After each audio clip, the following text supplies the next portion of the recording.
আসসালামাইকুম।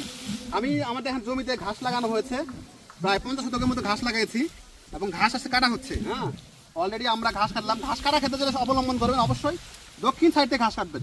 দেখেন সূর্যের আলো এই পাশে, তাহলে আলো সূর্যের তাপে এই ঘাসের গোড়াগুলো কাটার ফাঁদাতে এটা শুকিয়ে যাবে, ফলে আপনার ঘাসের গোড়াটা পচে যাবে না।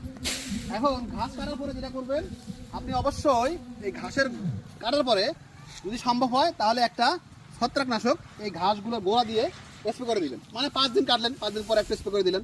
আর যদি আপনার মনে হয় যে না দেওয়া লাগবে না, তাহলে দিবেন না। আমি যেমন ঘাস কাটার পরে ছত্রাকনাশক দিয়ে দেই, যার ফলে যেটা হয় এই যে ঘাসের গোড়াটা ভালো থাকে। দেখেন ঘাসের গোড়া থেকে অনেকগুলো ব্রাঞ্চ বের হচ্ছে। প্রথমবার কাটার পরে দ্বিতীয়বার আরও বেশি ব্রাঞ্চ হবে। মানে এটা প্রথম কাটিং গেল, এই যে প্রথমবার কাটলাম এগুলা ঘাস। দেখেন আমার ঘাসে কীরকম ফলন হয়েছে আমি দেখাই। আলহামদুলিল্লাহ খুবই ভালো ফলন হয়েছে। মানে এক একটা ঝাড়ে আমার 20টা 25টা পর্যন্ত প্রথমবার ফলন হয়েছে, যদিও আমি ঘাস ঘন ঘন দিয়েছি। আর ঘাস ঘন ঘন দেওয়ার চেয়ে তুলনামূলকভাবে পাতলা দেওয়ার চেষ্টা করবেন। মানে এরকম ফাঁকা দেওয়ার চেষ্টা করবেন, একটা ঘাস থেকে আরেকটা ঘাসের দূরত্ব পাতলা দিবেন।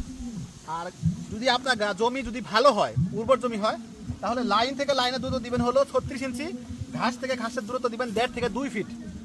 হ্যাঁ, তাহলে আপনার ঘাসটা অল্প জায়গার মধ্যে বেশি ফলন হবে। এবং একই জায়গায় পাশাপাশি 2টা করে কাটিং দিয়ে দিবেন।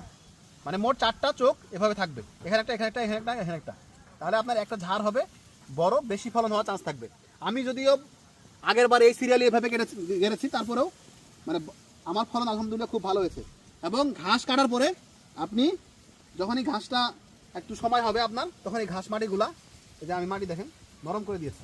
হ্যাঁ, কোদাল দিয়ে কুপিয়ে দিয়েছি, মাটিগুলো আলগা হয়ে গেছে। ঘাসের জমির মাটি যত আলগা হবে তত ঘাস ভালো হবে। এবং প্রত্যেকবার কাটার পরে আপনি যেটা করবেন, অবশ্যই জৈব সার, আপনি যে ধরনের জৈব সার ব্যবহার করতে পারেন, জৈব সার ঘাসের জমিতে দিয়ে দিবেন। দেওয়ার পরে আরেকবার একটু নাঙ্গল দিয়ে বা জমিটাকে উলটপালট করে দিয়ে আপনি এই জমিগুলোকে সুন্দরভাবে সেচ দিয়ে দিবেন। তাহলে আপনি প্রত্যেকবারই ঘাসের ফলন খুবই সুন্দর হবে।